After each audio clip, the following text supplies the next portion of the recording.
Ndryshimet që mazhoranca i ka bërë projekt ligjit për kontrollin e lartë të shtetit, sipas opozitës vlerësojnë aktivitetin e institucionit. Nëse neve kontrollin e lartë të shtetit i japim kompetencë kushtetuese, po më pas ja zhbëjmë de facto kompetencën duke ja injoruar rekomandimet, atëherë ne do të kishim kontrollin e lartë të shtetit vetëm një luan pa dhëmbë. Deputeti demokrat deklaroi se eliminimi i të drejtës së auditimit në administratën tatimore nga KLSH cënon transparencën e burimeve financiare që i shkojnë shtetit. Nëse neve nuk auditojmë të hyrat në arkën e shtetit, ka pak kuptim të auditojmë më pas edhe çfarë po shpenzon shteti. Nëse ne nuk do të limitohet kështu siç propozohet aktualisht në projekt ligj, do të limitohet kompetenca e KLSH-s, do të kishim një legjislacion do shkonte përkundër standardeve ndërkombëtare.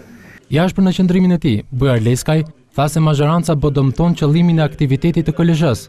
Në rast se ju do arrini deri aty sa në keq interpretim të kushtetutës mos të lejoni auditime të performancës apo auditime të IT-s, atëherë më vjen keq zoti kryetar, më vjen keq për ju, më vjen keq për vete, por më shumë më vjen keq për Shqipërinë. Ju bëni një ligj në përputhje me standardet e Zimbabves, jo me të BE-s. Sipas Leskajt, pas ndryshimeve që i ka bërë shumica draftit fillestar, qëndrojnë interesat qeveritare.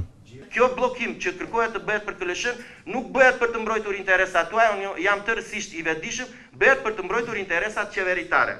Dhe ka mbi një muaj nuk them përgjigje ministri financave, që ka detyrim profesional, dhe ministrat të tjerë të kësaj qeverie, që ka të drejtë institucioni jashtëm publik të ketë qasje të pakufizuar në informacion apo jo. Për mazhorancën, projekt ligji fillestar binte ndesh me kushtetutën në disa pika, një ndër të cilat edhe kontrollin në tatime. Ajo çka kërkohet që të parashikohet në këtë ligj sigurisht që bie ndesh me gjithë frymën e kushtetutës.